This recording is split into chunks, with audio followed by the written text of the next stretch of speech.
Hi, and welcome to the Power Hungry Podcast. I'm Robert Bryce. On this podcast, we talk about energy, power, innovation, and politics. And today, I'm pleased to welcome my guest, John Hanekamp, who I've recently become acquainted with. John is a coal industry consultant. John, welcome to the Power Hungry Podcast. Hey, Robert, how are you?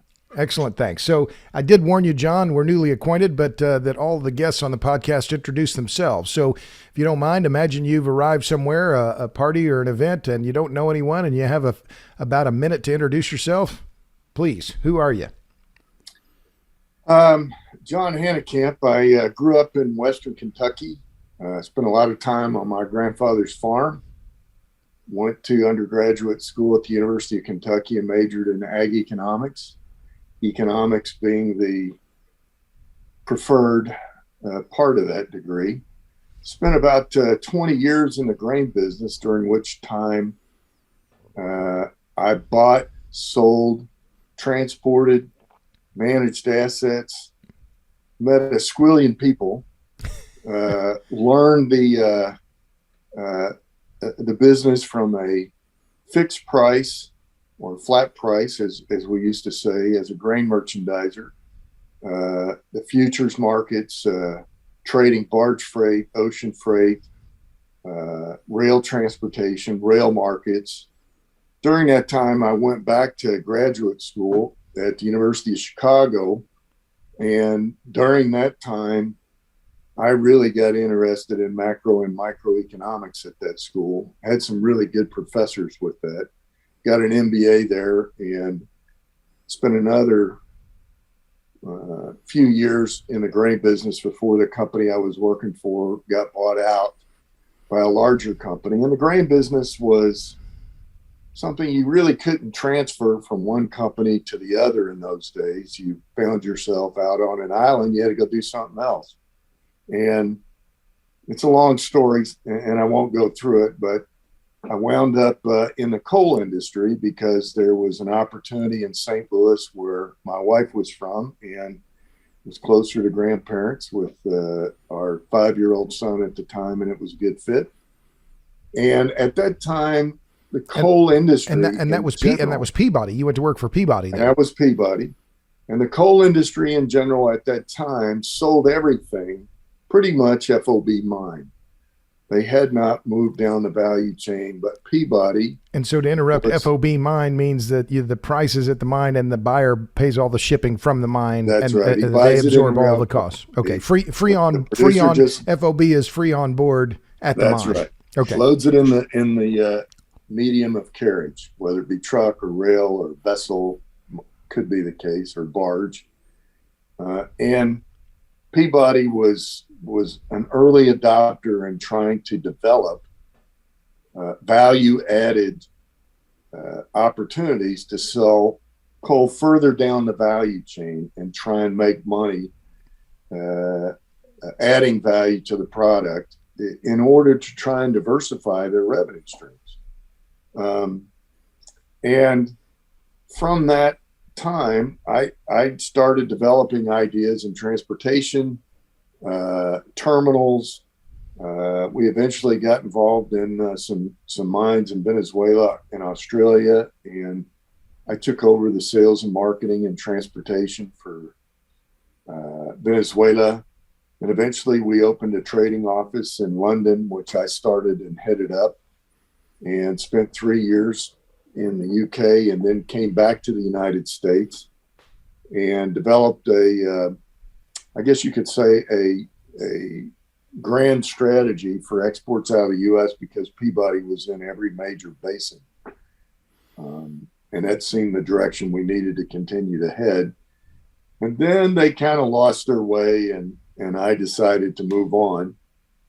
Also spent some time with a startup mine in the Illinois basin, which This is before Peabody went declared bankruptcy, right? Which was 4 years ago now. When did they declare I believe Chapter 11? Peabody, Chapter 7? It was 2015, okay. 16. So about 5 years ago. Peabody and a number of coal producers declared bankruptcy.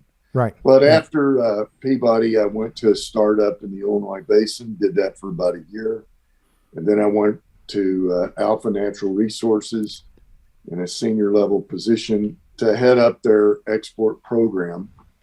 And during the time that I spent in the international markets, I bought and sold coal, moved coal in and out of 62 countries around the world.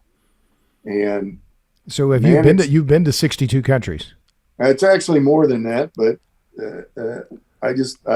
62 is a good number to stick to before somebody try and tags me on each and every one of them. I'd have to get out my passports. But I got you. So you've been to roughly a third of the countries. There's 200 countries in the world, something like that. You've been to a whole bunch of them. But now you're on your own as an independent consultant looking at the international business, right? So if you don't mind, just fast forward. Then, so this is the part that why I'm so pleased to have you on the podcast was, what is going on in the international coal markets? Why are prices so high? I mean, just a few years ago, we were hearing that, coal is dead. There's no room for coal in the international market, right? We're going to all use renewables and natural gas. And yet coal prices have tripled? Bring us a quick up to date on what's happening in international coal and why prices are so high now. Well, let's do just a little bit of history and go back to the first cycle that took place in the early part of 2000. Prices had been dead. I mean, if the market moved up or down $2 in a year on any product, it would have been cause for a run down the hall to tell the boss, right? But in 2000, things started to pick up quite a bit, both on the domestic side and the international side. I'm not quite sure why, but I think it had a lot to do with the economy. And we can throw Bill Clinton under the bus as much as we want, but when he worked with both sides of the aisle, we actually had a fairly strong economy, and that helped. In the middle part of the first decade, the U.S. GDP began what many believe was the first leg of the super cycle on commodities. And from 2007 to 2010, we had an explosive move up in prices on both thermal coal and met coal that saw the international markets reach $150 a ton. If I can interrupt, because I imagine many of our listeners don't know the different types of coal, but thermal coal is, correct me if I'm wrong, is what you're going to be using in a coal-fired power plant to produce electricity. Yes. Metallurgical coal, or met coal, is what's going to be used by steel producers. That's right. And you have different grades of met coal, and you have different grades of thermal coal. Thermal would be anyway from lignite as a low rank coal up to higher grade low sulfur coal from the Powder River Basin or other basins that commands a higher price. So just like oil, there are different grades of coal. There's a lot of chemistry in coal that people don't know about. It's not just black rocks that you throw in a furnace, right? And it all has to do with the content of the carbon and the density of the carbon. Okay, so power plants use a less dense carbon versus metallurgical coal that uses a very dense carbon. And then there's all kinds off of that. But if we go back to 2007 through 2010, we had a global GDP that exceeded 3%. And that's a magic level. You get above 3%, the demand for energy on a world scale, 3% doesn't sound like a lot, but 3.3% is enough to move the needle a lot. And that's exactly what happened. But towards the end of 9 and 10, of course, we had the financial crisis, and that caught up with everybody, slowed the entire world down. But it crawled back between 11 and 14, and the markets erupted again before it collapsed. I'm not sure I can remember why the coal markets collapsed other than a slowdown in the economy, but I'm not sure why. And then we got is it fair to say then that coal demand is just a proxy for broader economic growth then? Is that yes, it's energy. Right. So, and that's Art Berman's line is energy is the economy, but what is it then? He's much more of an oil analyst. I've had him on the podcast, but that's his oil is the economy. He said that, but is coal now the economy? I mean, coal, gas, oil, any hydrocarbon. Yeah, and we're going to get to where you're trying to get to in just a minute. We just got to set the stage. Okay, fair enough. During the period from 11 to 14, we had this over-investment on the part of the coal companies that had a bucket load of loot from the previous rally, and they were getting a lot of pressure from Wall Street to expand and grow and take advantage of this super cycle. The Chinese were buying everything they could get their hands on, and their market on everything was expanding dramatically. And then it was a slowdown, and I suspect it had a lot to do with China. And all of a sudden, the coal companies and their balance sheets imploded because the revenue stream dried up, and they all ran for cover under the guise of bankruptcy, and everything kind of sorted out. And then that process of the bankruptcies from, let's say, 15 through 17, you had the good coal assets and the bad coal assets. And the good coal assets got restructured and rebirthed. You kept the names, Peabody, Arch, Consol. Well, Consol didn't go bankrupt, but Alpha, Alliance didn't go bankrupt, but Murray eventually did. And so the good assets restructured, they got back in the game, very limited capital, very tight controls by the hedge funds or the private money that controlled everything. And the one thing that they controlled was no capital for maintenance, no capital for expansion. They wanted to harvest what was left of the good coal assets. The bad coal assets got traded around and exhausted to the point where even they had good coal, bad coal, abandoned assets. So if I can interrupt, so if good assets meaning low cost of production, high quality coal, then is that a fair? Yeah. So, but yes. and was this where was it the Illinois Basin, which is part in Appalachia coal, where there's higher sulfur content? I mean, which areas in the U.S. I want to talk about international in a minute, but this realignment, the restructuring, as you're saying, from 2015 to 2017. Was it the Powder River Basin in Wyoming that got hit hardest, or which areas in the U.S. got hit the hardest then? They all got hammered. Okay. The Illinois Basin and the northern Appalachian region survived the best. Also during that period was a tsunami of coal generation that collapsed under the pressure of the EPA, the Sierra Club. They basically got bullied out of business. Either you guys shut some of these old assets down, or we're going to spend your balance sheet in the courts. Okay. And some of that was driven too by low cost natural gas, right? Shale gas underpricing coal in the market too. It was, and natural gas was dirtball cheap, right? That coal could not compete with. So we had this entire umbrella of activity that kind of collapsed in on itself. And what came out of that were the best of the best. Okay. It was all smaller. Okay. But it was the best of the best. And, one of the dividends, if you believe in reducing CO2, was that gas generation grew substantially and reduced the carbon footprint out of the United States. And everybody got to beat their chest and said, we did the right thing. The market in the scenario of reducing carbon did the right thing, but it would have done it anyway because it was the cheapest fuel. Gas underpricing coal in the market, combined with the regulatory and political uncertainty, political pressure, political risk around coal ash rules, around coal leach ponds, etc. So that sets the table for. Then COVID hits. Oh, okay, sure. One more piece. The other thing that undermined the foundation was all the tax credits for solar and wind, and that has become that's become the foundation of what we're looking at now, where the people that are chasing solar and wind, they're using the opportunity to say, we're assisting in the process of becoming zero carbon, now is the buzzword, but reducing CO2 footprint.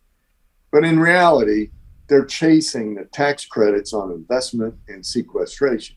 Right. And the leaders of the pack are the billionaires and the banks and the guys that make money. Okay. Because it affords them the opportunity to substantially reduce their taxes. Right. If it wasn't for the tax credits, a lot of this would have been a lot slower. Now let's add one little more. So and when you're saying a lot of this would have been a lot slower, you're saying that the retirement of coal would have been a lot slower. Yes. Except for the tax credits, then effectively forcing more solar and wind onto the electric grid in the U.S. The wind and the solar pricing? I mean, they didn't have to make money. Right. Right. So they always dispatched at whatever the market would bear. In a weak economy, if the market would only bear $10 a megawatt hour, well, solar and wind would take that, and then everybody else had to compete against it. So you had this pecking order. And the coal plants couldn't match that because their cost of generation was $20, $25, $30 a megawatt hour, right? As the power auction takes place, everybody bids their power right at the least margin to compete against the wind and the solar. Okay. And around that great big universe is the stability of the grid that has to be managed. And I have no idea how that works in reality. Right. Well, very, very, very few people do, John. This is the hard reality. What is it? The ERCOT manual on their rules is something like 1,800 pages. I mean, it's insanely complicated. So, but it's effectively it's an auction process where you bid your electricity at a price. If you get accepted, you run. If you don't run. Right.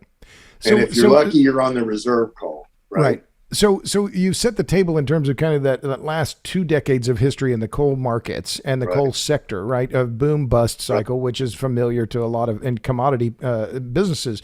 But then COVID comes along and kills demand and slows production. And then, am I right to say, then we come out of COVID and suddenly China's electricity demand, I think in the first half of the year, was 12% growth year on year. I mean, just staggering growth. So you get that. You get that. Plus, let's not forget, along the way from about 17 until the present day, ESG becomes the buzzword in the corporate C-suite.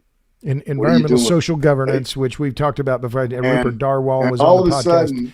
And that's serving to constrain hydrocarbon financing. And participation, right? People want to get out of the thermal assets, so they either let them expire or they sell them to somebody else.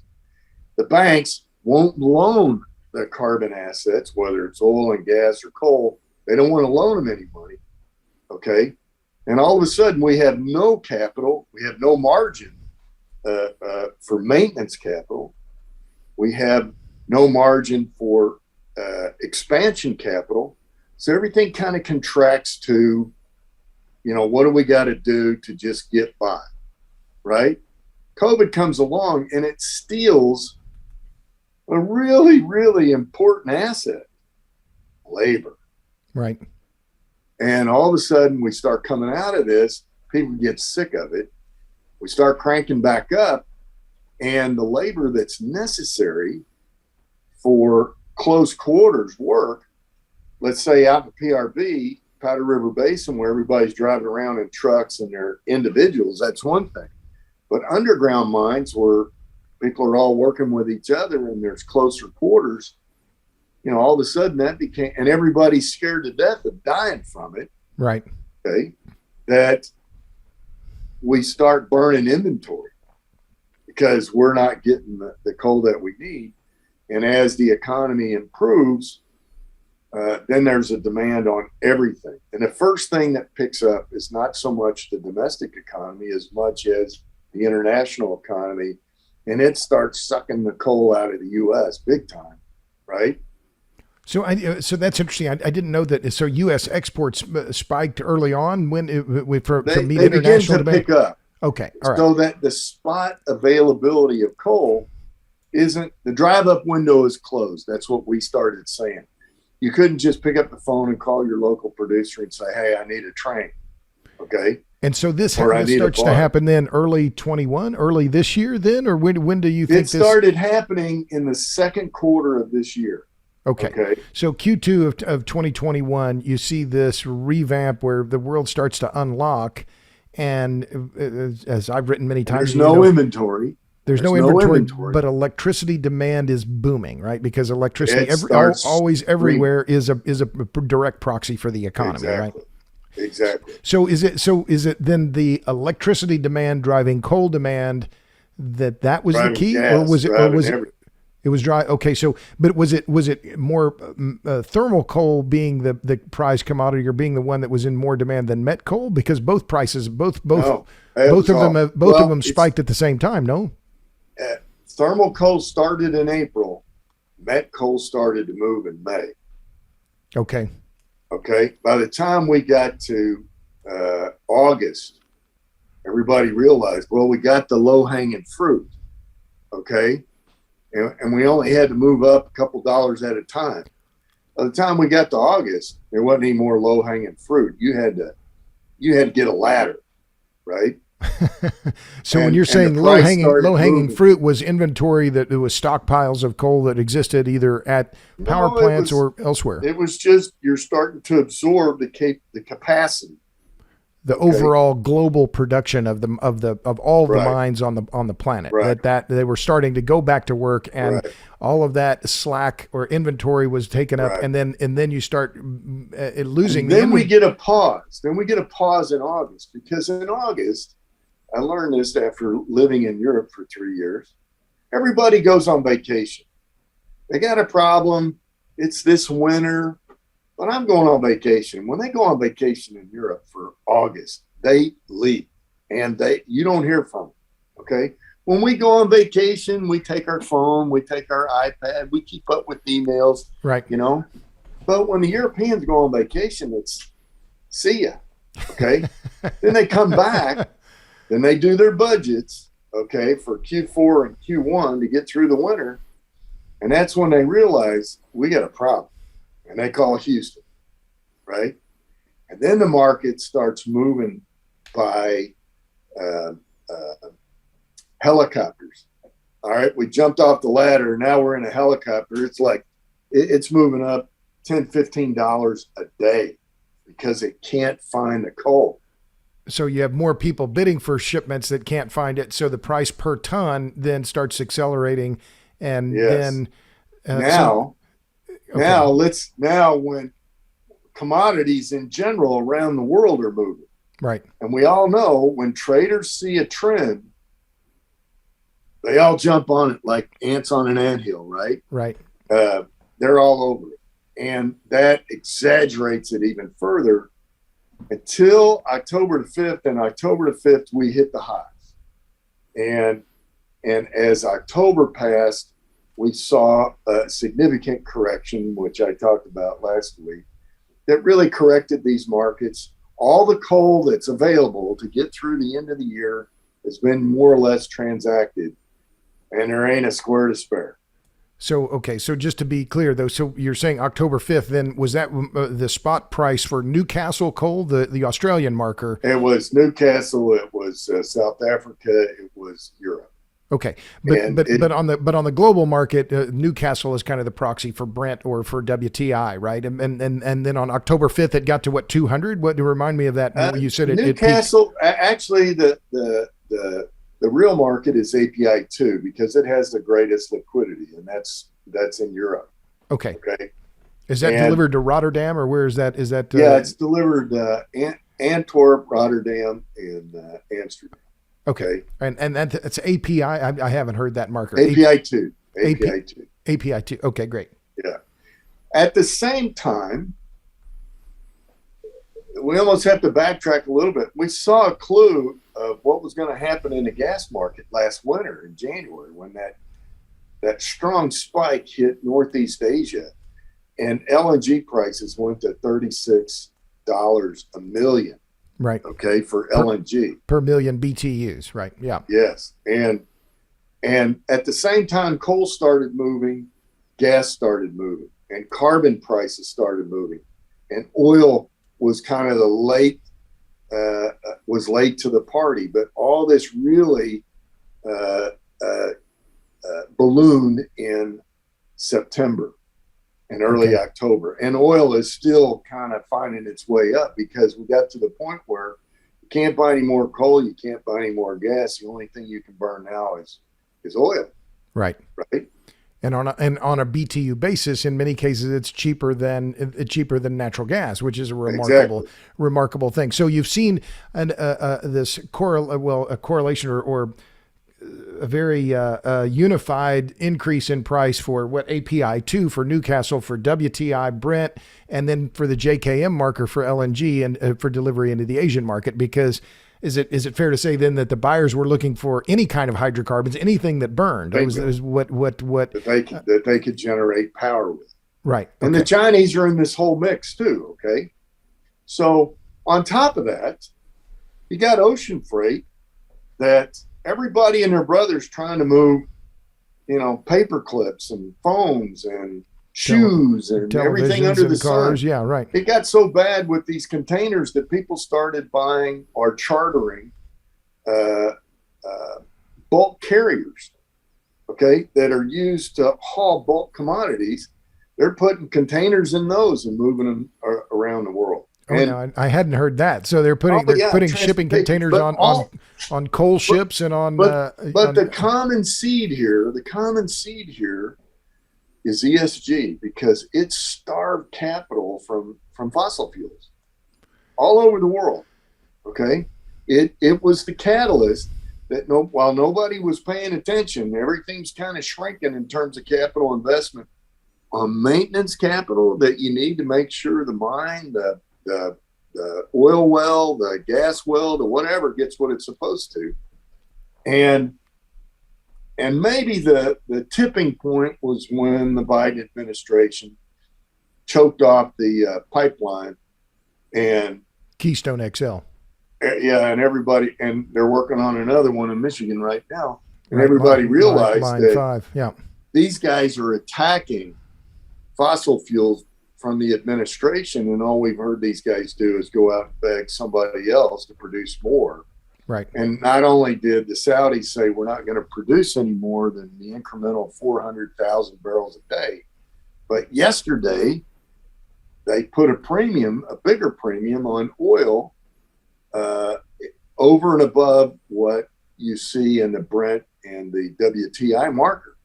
So now there's a premium on top of the index. For the Saudi oil, what is it, Arab Sweet or Arab Light, whatever they're charging a premium. Well, the Russians are going to be right behind that, right? And the U.S. will be right behind it too, because high prices love high prices. Right. Well, so let me ask about that.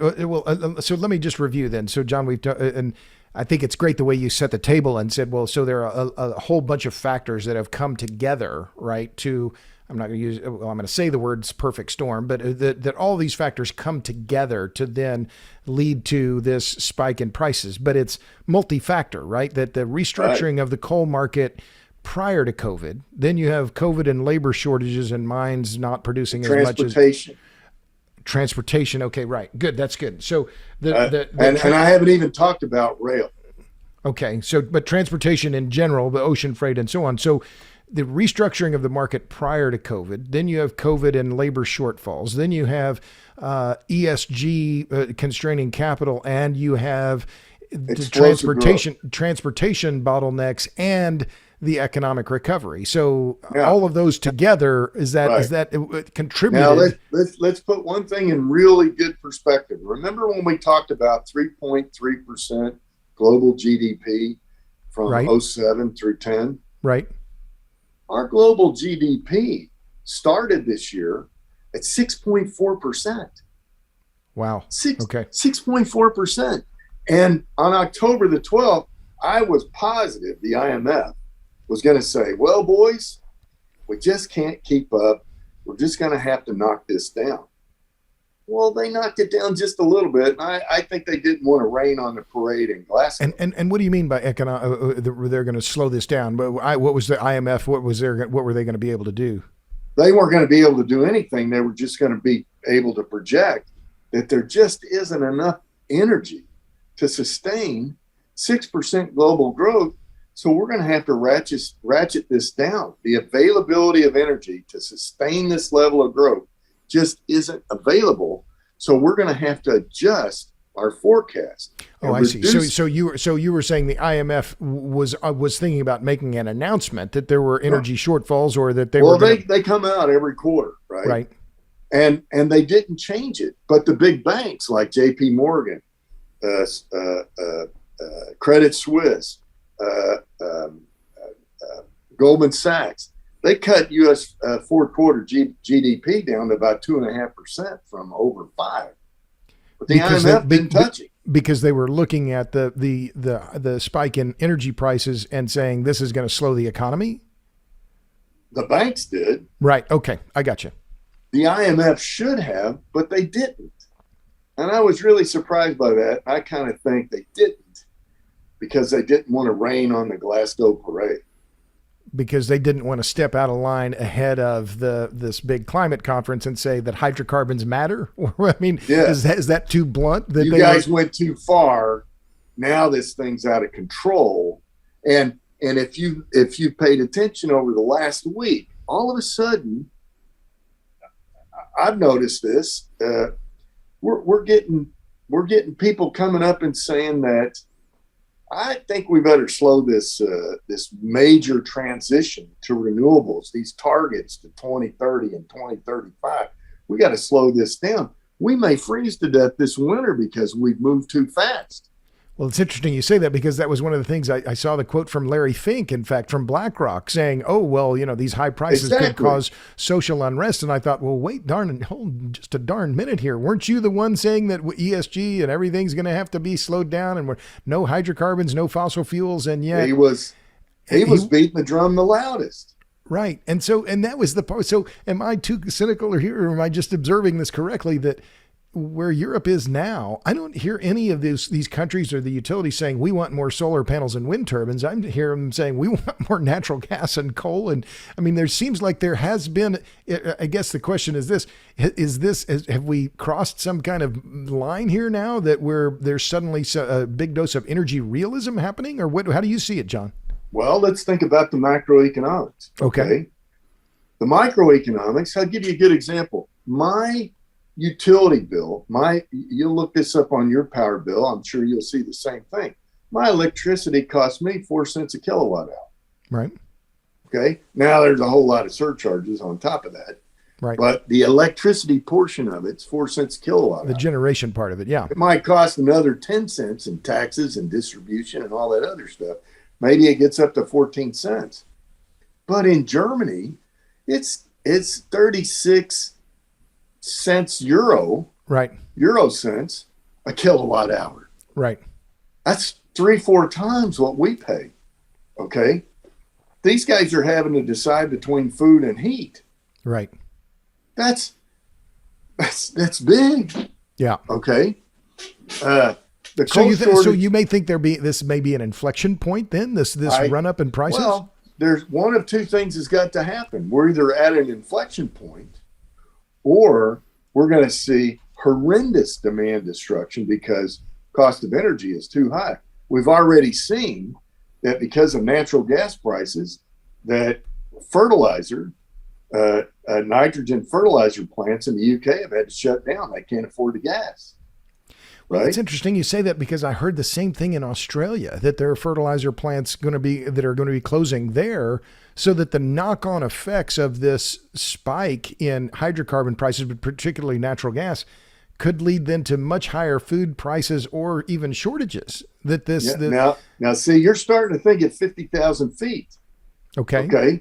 the climate evangelists only think at 5,000 feet because they're on a mission, and unintended consequences are not part of the narrative. Okay. So what we're seeing are at 50,000 feet, the unintended consequences of ESG. Okay. Pure and simple.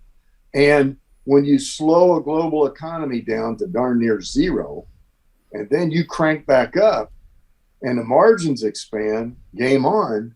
But where's the energy? And when you say the margins expand, the margin, you lost me there. The margins expand. Okay, so again, let's think about economics. Everybody comes out and the first thing they want to do, because they haven't been spending money for the last 3-6 months, right, is they want to accumulate, right? Other than toilet paper. Right? They begin to accumulate, okay? Yeah, I've been doing some shopping. I was at the department store. They said business is really good. I was there a week and a half ago. But the margins expand, and as margins expand, you chase more and more production of all kinds of goods and services and commodities. Okay, and you're talking about profit margins, right? Profit margin. Okay, right? Gotcha. But along the way, we've discovered that because of ESG, there's been no investment in energy. Transportation, for example, the railroad industry in the United States said, well, if we're going to kill this cow, before we kill it, let's milk it till it falls over. We're not putting any more capital in it. Okay? So there's a limit because of transportation of what you can move both domestically and internationally. In the ocean freight arena, on top of this 6% global growth rate that's just not sustainable, in 2020, everybody had to go to diesel fuel. Okay, well, that's pretty darn expensive. And now, you're saying the ocean-going freighters had to change to low sulfur diesel. Is that what you're talking about? Right. So they're competing for a lot of the same fuel that the rest of the world is competing for. Okay, instead of burning the bottom of the distillate at the refineries, after bunkers, which is the heavy oil, right, is asphalt to make roads with, right? Right. Well, these ocean-going vessels could burn that, but after 2020, the IMF said you can't burn that anymore. You got to burn number 2 diesel, right? Not number 3 or higher, but number 2. Same thing that you burn in trucks and automobiles and generators, train engines, yeah, right? Everybody, okay? Right. So, and in 2025, they're saying all these ocean-going vessels, you guys can't emit all that carbon dioxide anymore. And we don't know what we're going to regulate you to, but we'll let you know when we figure it out. So in the meantime, nobody wants to build any more boats. Because they don't know what their power plants are going to be. Yeah, because once you build it, it's not like you can go in there and take that engine out and put a different one in. Right. Modifications are really expensive. So this ESG has attacked everything. So if I were gonna ask you, John, and we just assume we just met, and I'd say, okay, well, what's driving up coal prices? And you could say one thing. Is there one? We listed a lot of things like COVID, the economic recovery, ESG. It's inelastic. Okay, you're talking about the demand for coal being inelastic. The supply is inelastic, and the supply determines the price. Supply of coal is inelastic. The supply of gas is inelastic. The supply of oil is somewhat inelastic. Because we can't quickly grow that supply. We can't expand that supply because we don't have the capital to expand it. I see where you're saying. Okay, I got you. Okay. And Art Berman on the podcast said it's supply that determines the price. I mean, I said, was it supply and demand? It kind of goes both ways. You'll get extremes both ways. Fair enough. In this scenario, ESG has starved energy supply of capital needed to maintain, much less expand production. Okay. Huh. And you combine that with the fact that you had this labor restraint, right, because of COVID, and you had this explosive growth that took place in the back end of 2020. And I mean, after the lockdowns after the lockdowns quit. Yeah, right. Yeah. And they're still talking about 4.4% world GDP in 22. Right. Well, we can't do that because there's not the supply of energy won't be able to keep pace. No. So then the price is going to go up, and then we're going to have an economic slowdown because that's what always happens, right? Is that we'll land at a higher low. Well, let's come back to higher low in just a minute, because when we talked on the phone the other day, you talked about setting this change now that we're going to, and this, I've heard the same thing from people in the oil business, right? That they're having to live within their own cash flow. They can't borrow the money that they used to get. But let me ask you about coal more generally, John, because I've thought about this a lot, and I've written about the electricity business a little bit. Edison used coal in 1882 on Pearl Street, right? And here we are almost 140 years later, and coal, I just looked it up. In 1985, coal provided 38% of global electricity. Today, it's about 34%. So the question is this: why has coal been such a durable fuel? I mean, because there are a lot of haters out there that say, oh, well, coal, we just can't use coal, too dirty, carbon. But we're still 34% of global electricity. And that's a very large number when you think about 7.5 billion people and the amount of power that's produced with coal. Why has coal been such a durable fuel? Because the infrastructure is still there. So it's the inertia of the machine. The rail transportation, the mines are still there. The reserves are still there. The ports are still there. The vessels, the bulk cargo carriers are still there. The infrastructure is still there. Okay. Now, one exception, you'll love this little story. In the UK, in a fit of panic in August, the Ministry of Energy said, well, we need to go out and buy some coal and restart these 3 power plants. I said, well, that's all fine and good because they're the only ones left. They destroyed the other ones as they shut them down. Right. Well, we got 3 left, but we got a problem. We got 2 problems. Number 1, there's no coal. And number 2, you scrap the rail cars. So now we got no way to get them there. Okay. Wait, if I can interrupt, because I mean, I heard what you said, but in my head, I'm thinking about the invention of the steam engine and how it was really the use of the steam engine to move coal from Newcastle to the port that, as in one of the books about coal that I've read, that the coal was mining itself, right? Because they were using coal steam engines to mine the coal, and they were using coal-fired rail cars to move the coal to the users. But you're saying that not only did Britain shut down their coal mines, they shut down, or they destroyed their coal-carrying rail cars, so that even if they had the coal, they couldn't get it to the power plant. Is that exactly? 200 years after 200 years. That's burning the bridge behind you, right? You can't go back. That was their goal. We can't go back. Okay. So they're boxed. And then as you pointed out in one of your last podcasts about when you guys started talking about windmills with that professor in Scotland, Gordon Hughes at University of Edinburgh. Yeah. And he talked about, the cables undersea. And of course that in August, that substation that had the power cable from France, that thing burned up. It ain't going to be available now until April. Right. And that was a gigawatt to move power from France to Britain. Yeah. So they're kind of isolated. Their only choice to keep warm is something's not going to get produced. Plants are going to go down, demand destruction for the energy. Okay. The productivity of goods and services in the UK are going to have to shut down in order to keep warm because they don't have the energy. And if the wind doesn't blow, they get a real problem. So is Britain, obviously we've talked about macro here and about what's going on. Which country you've talked about the UK. Are they in the biggest? Are they facing the biggest problems? If you were going to high grade this or handicap it, which countries are facing the biggest energy problem, energy crisis now, in your view? Well, Spain shut down a lot of power plants, and then they came back at the last minute and went out and bought some coal. Italy And did Spain the same thing. their steel makers are shutting down in Spain as well. Well, yeah, because a lot of and think about this, in Europe, a lot of the steel production in Europe is electric arc furnaces, not necessarily blast furnaces. Right. That's going to shut down. They can't afford $80 or 100, or I'm sorry, 80 euro to 100 euro per megawatt hour power prices Right. to melt scrap steel.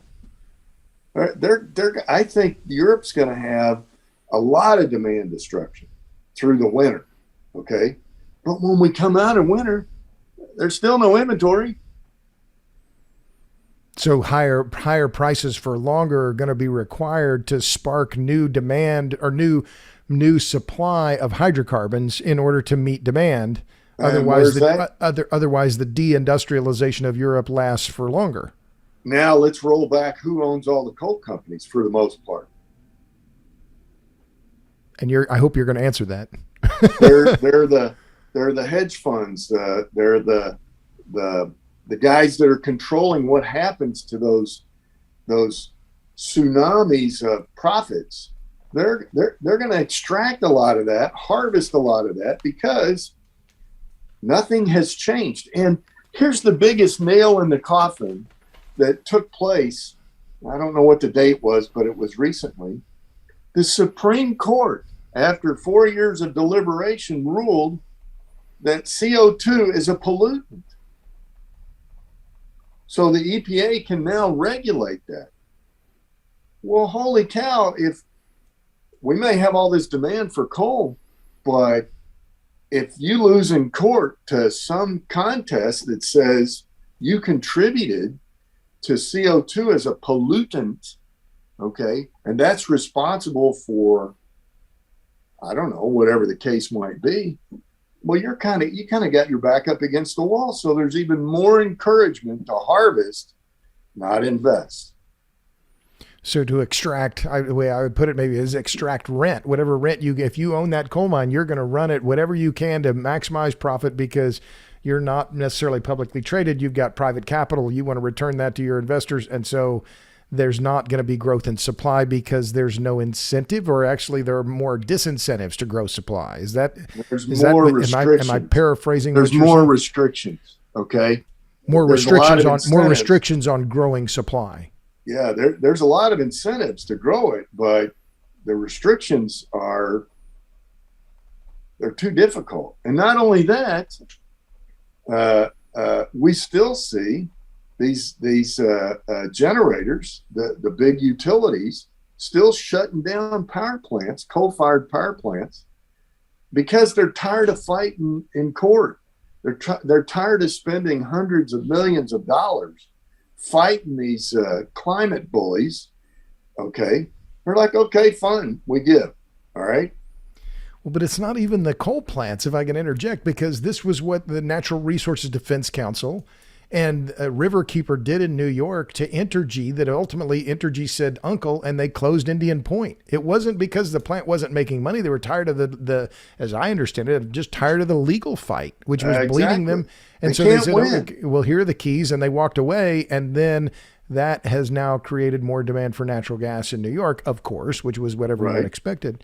But going back, John, to just okay, so I said which countries are in the hurt locker, and you gave me, you talked about Spain, we talked about the United Kingdom. Which countries are really driving the demand the most? Is it China? Because you also mentioned the other day when we talked. Oh, it's everywhere. It's everywhere. It's everywhere. The demand for coal is across the board from all the industrialized and the less developed countries. The demand for energy across the board. Hydrocarbons. I'm going to say hydrocarbons. Yes. Okay. And so how does this balance its way out? Well, growth has to slow down. Demand destruction, right? Growth has to slow down. You just can't keep running at this pace.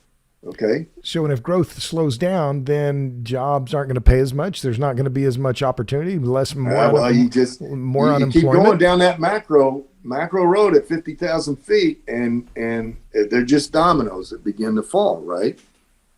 So the knock on. So we're just starting to see the knock on effects. Is that what you're saying? Yeah. In fertilizer Now and steel, aluminum, and all these other industries. Yeah. So let's think about, let's take a little sidebar for just a minute. Let's go over to Germany. You know what the installed capacity of wind in Germany is? Wind and solar? Not off the top of my head. It's 130 gigawatts. You know, if everything's running, if we're at full demand, it consumes about 86 gigawatts of power in the country of Germany. So they got 130 gigawatts of capacity for a maximum demand of 86. Okay. And last week, when the wind wasn't blowing and the sun wasn't shining, renewables produced, I think it was 36 or 38 gigawatts of power. They got 130 gigawatts of capacity, but all that capacity was only generating 36 gigawatts of power. Right. So you had to have 50 gigawatts of installed thermal to make up the difference. Of thermal, of gas, of nuclear. And let's not forget, the last 3 nuclear power plants in Germany shut down on December 31st. No more nuclear. So is this... I read an essay, and I'm happy to... Well, it was published by Zero Hedge. But the author had a term I thought was really interesting: unilateral energy disarmament. Is that what's going on? Well, it's an unintended consequence. So let me ask that question again. So you don't about the countries that are the ones that are facing the biggest challenge. Is it the UK? Is it China? I mean, we've talked about deindustrialization of India, where they're slowing their aluminum output, or any of these countries. I think it's the EU at large. The EU is facing the biggest problems, right? Because ESG has the strongest foothold there. Why? I think all of it. It's the macro view at 50,000 feet that the unintended consequence was you went too far too fast. How are you going to back up now? So they went. So I'm testifying before the Senate next week on this November 16th. That's my message. What happened in Europe? Underinvestment in hydrocarbons, overinvestment in renewables, and the premature shuttering of coal and nuclear plants. Is it that simple? Well, look at California. You know, the other basket case nobody talks about is power disruptions in the United States. Right. Don't you find it interesting that nobody ever talks about it? Right. The fact that it's actually going on. And did you know that the greatest growth industry in California is home generators? Generac sales are up. Their stock price is up fourfold, I think, since the beginning of the year. You know what the wait is? You know what the wait is for a Generac? It's something like 12 or 14 months. And I know Kohler has. They're tripling their output of one of their plants in Mississippi. I put a whole house generator in my house in 2012. That's when I saw, this is not going to add up real well. And so, but you're depending on the natural gas grid, right? Well, yeah. Okay, so if everybody on your neighborhood signs up and they all are natural gas fired generators, is there going to be enough gas for everybody? Well, here's another little funny thing that happened on the way to Looneyville, was that a lot of people and a lot of industries trying to reduce their energy costs didn't read the fine print when they went to one of these third parties instead of their local utility. A third party sent them a mail or an email that said, "We can save you 30%. Oh, right. Yeah. And if you look at the fine print, you'll find out that we do that by interrupting your power or your gas or whatever utility that you signed up for to save money, right? And if you don't email us back or contact us or call us, you're automatically signed up. I called the local outfit that did that here, and they wouldn't answer the phone. So I called my utility and said, don't let them do that to me. I want to stay with the utility. And they said, we got you covered. Okay. Well, think about this. How many coal mines out there, when things were really bad in 2020, in order to save money, said, okay, we'll do that because it'll save us 30%. Uh-oh. Well, what happens if the coal mine loses its power to produce the coal that runs the power plant? Which is what we saw in Texas in the blackouts, was that the natural gas fired power plants couldn't get enough gas because the pumps to the plants on the pipelines were electric and they were being shut off because the windmills froze. Right? An unintended consequence. Yeah. Well, so let's then talk about what countries then. Let's wait. Okay, go ahead. Before you go there, okay. Let's add one more little wrinkle that's okay. Really, and I want to give credit to Joe Kraft, the CEO at Alliance Resource Partners. Right. Joe Kraft is from Tulsa. He, by the way, helped me get in the Cardinal mine for my fourth book, Power Hungry. That was there you go. The Cardinal Mine Alliance Resource. Yeah. He gave a speech in Lexington this past spring, and I didn't know this, but the grid has to hum. It's the least technical way I can explain this. Has to hum at 50 megahertz. 60 hertz in the U.S., 50 hertz in the rest of the world. But yeah, 60 hertz in the U.S. Well, 60 cycles. Okay, so if you got all these renewables and that doesn't happen, then the grid starts closing in. It starts shutting down, right? Right. Because if it doesn't maintain, it falls off. So then you have all these blackouts. That's what happened in Texas, right? Right. It wasn't humming. Right. So here we are. We've built these renewable energy supports, and when the wind dies down or the solar dies down, and you don't have that, if you can't bring it on, you got to keep reducing the availability of power in order to keep the grid functioning. Right. Right. Yeah. So if you increase, like Germany has done, they got 130 gigawatts of capacity. But if it doesn't perform, then the grid begins to destabilize. And if they can't bring on the power from other forms of energy, well, then you gotta start deciding who gets power and who doesn't. Right.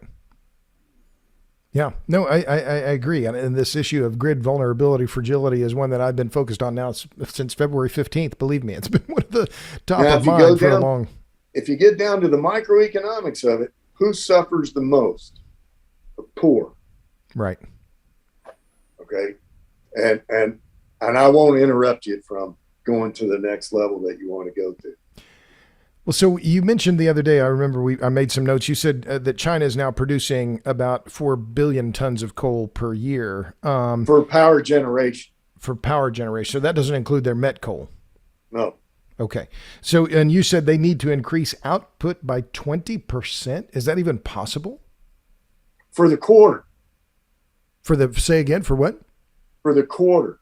Oh, for the quarter. Oh, they needed to increase. The fourth quarter of this year, they needed a 20% increase in coal availability to meet demand. Okay. And are they able to do that? I recall something. I tell you what, I never discount the Chinese when they say they're going to do something. Right?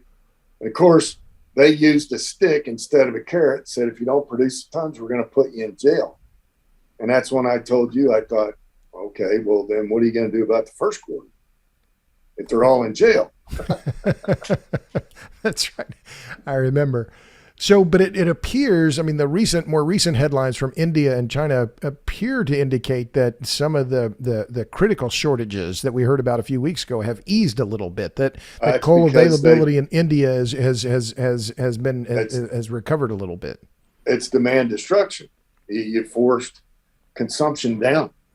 I see. So where are we in terms of spot? So the spot price of coal then hit what, 200 a ton in you said October 5th was the peak. Is that right? Was that where we had the spot price? What did it peak at? The API 2 was up around, I I'm going to say 257. Uh-huh. And Newcastle would have been in the same neighborhood. And that was for the derivatives, okay? For the derivative, not for delivery? What do you mean? That The was physical price. The physical price is actually traded higher than that, okay? Because I did see spot prices in China in some places were hitting $300 a ton, right? Just Yes. for immediate And delivery. then the Chinese came in and said, well, we're going to correct that. They corrected it down to $150 a ton, government intervention. And then the following week, they dropped it down to $86 equivalent a ton. Right. And they said, that's the price. And you're going to have to accept that and shut up. But that doesn't necessarily solve the black market problem, right? I mean, the No. government can say that, but as you know, and I know, you've been in Venezuela. But it did have a negative effect, a follow-on negative effect in the international markets to the point where the markets don't have any liquidity. Nobody knows what to do. Okay. First of all, there isn't any physical coal to trade. And if there is, it's because somebody's selling something that they thought they were going to need, they don't need. Okay. The new buyer in the market's probably Ukraine, because the Russians cut them off and said, we're not shipping you any coal. They don't like the Ukrainians. And now the Ukrainians are going to have to go out to the world market to try and find some coal to get through the winter.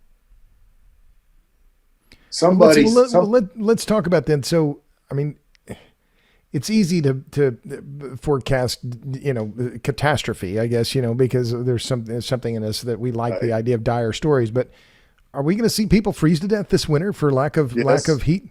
Yes. Yes, we are. There's more people die from cold than heat every year, period.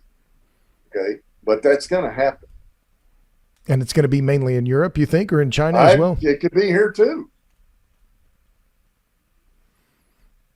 You sent me a link to a story about coal availability in China. It was in China Insights, which I thought was just really remarkable about the price of coal in China having risen so much, particularly in the Northeast and the Eastern provinces, that people were burning clothes. They were burning corn. North Central China, which would be our Minnesota and the Dakotas, and Northeast China, which would be like our Maine, the higher latitudes in China. The price of coal is so high that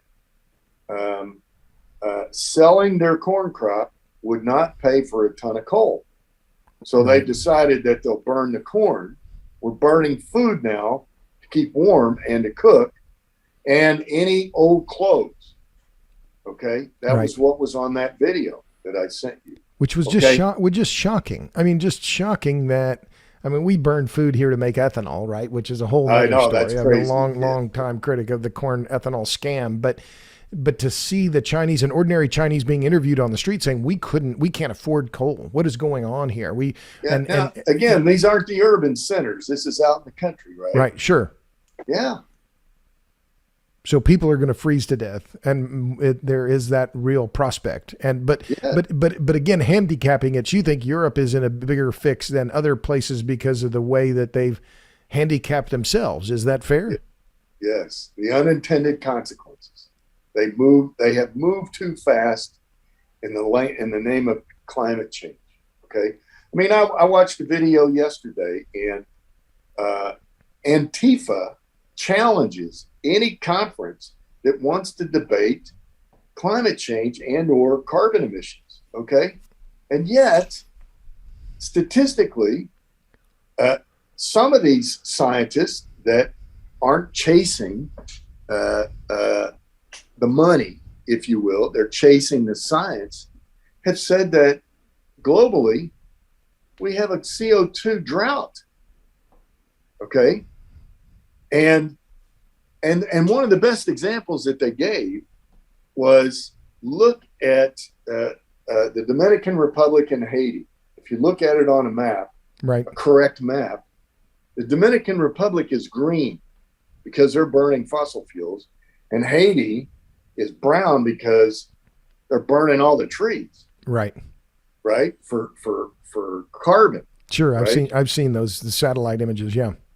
And quite frankly, they have demonstrated that if you increase CO2, okay, plants grow more, not less.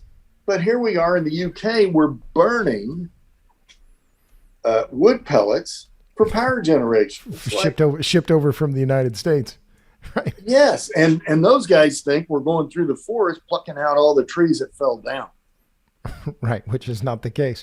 Well, so let me dial back then, John. And again, my guest is John Hanekamp. He you can find him on LinkedIn. He's or you can Google him. He's pretty easy to find. Now you might get my cousin when you do that. Okay, all right.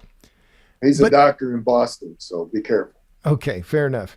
So I don't know if on this podcast I've ever talked to any of my guests about investing, but I looked at Peabody Coal. You used to work there. Their stock price is up 4x this year. Right. Is this part of a long run commodity super cycle? And are you putting money into these commodities? Where does a smart person put money these days? It depends on the strategy, and it also depends on your age. Okay. Right? Well, fair enough. But it depends on that company's strategy. Uh-huh. Okay. There's only one coal company in the United States that's dedicated to power generation, and that's Joe Kraft. Alliance Resource. Alliance, yeah. Right? Everybody else is milking the cow, and I can't blame them. All right. The guys at Consol have a really good platform. And they have pushed Northern App coal to India, and they use a lot of the coal from the Northern Appalachian region for bricks and cement kilns. Okay, and this is, and just to be clear, this is higher sulfur coal. It's higher sulfur, which gets lost in the cement and in the bricks. Okay, I see. Okay, and it's higher energy than anything else. It's about 13,000 BTUs, and it's cheaper and more available than the pet coke. Uh-huh. And the pet coke is much higher sulfur and much higher energy, but its availability has been really low. And pet coke is petroleum coke, which is produced in refineries as part of the refining process, right? Okay. Right. So I see. So you're saying if you're long electricity generation or think that's going to keep going, then buying coal for thermal generation like Alliance would be reasonable. But I guess I don't want to spend much time on this, but you say we're going to have higher lows. That in other words, that the price for all energy commodities in your view is going to be higher than it has been traditionally, and it's going to stay higher because of ESG, because of all these supply constraints that you've talked about. Is that your basic thesis then? Right. Okay, fair enough. Yeah. If we don't do that, we'll destroy the fuel franchise. Okay. If we don't keep the price high enough, I'm not make sure. That's right. If we don't provide the margins for coal production, it will go away. If we make decisions to destroy the infrastructure, it will go away. Then what's your backup? Your backup is the gas or oil itself, right? Because you can't, right. So then, which is one of the other macro trends that I think is remarkable, that really since 1973, the world has been moving away from oil for power generation. I mean, the drastic, right? One, because the U.S. at that time, I think it was 20% of our generation came from oil. Well, then oil prices spiked. And so there was a big push, of course, during the Carter administration to move toward coal-fired generation. Right. Which was, because we have to conserve natural gas when oil's too expensive. So we're seeing these whipsaw effects, I guess I'm thinking, just as I'm talking, as I'm thinking about it, but whipsaw effects in these commodity markets here in the U.S. that are in many cases policy-based, that are reactions to these other conflicts or other global issues. Is there an end to it? Is there an end to it? Is there a way to solve this, to solve the boom bust cycle, or is this just inevitable? Well, you have to make the right policy decisions. Okay. I mean, if Congress is responsible for policy decisions and they don't consider the unintended consequences of radical change, then we as a consumer, and particularly the poor, whom they think they're helping, right, suffer the most. Agreed. Well, so, John, let me, I always ask my guests, and we've been talking now for more than an hour, so I don't want to keep you too much longer, but this fascinating conversation. I'm enjoying it tremendously. So what about a few more questions? So what about alternative energy? I mean, you've made clear that you're on you don't believe necessarily the catastrophic climate change narrative. Are renewables going to continue to grow? What do you see in that market? I know you're a commodities guy, but how do you feel about what they're doing? What happens if we wake up in 2050 with a net zero accomplishment and the CO2 is so low that we can't produce enough food? You know, when I was in the grain business, the most profitable business that we could participate in was a program called PL 480. And they were powdered milk in 100-pound or 150-kilo bags.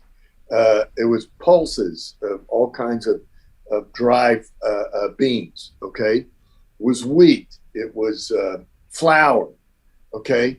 And you put together these great big pallets with these big bags, and you put them in barges and you ship them to the Gulf, and you put them on handy-sized vessels with their own cranes, and you ship them to countries that were suffering from starvation because of crop failures all over the world, okay?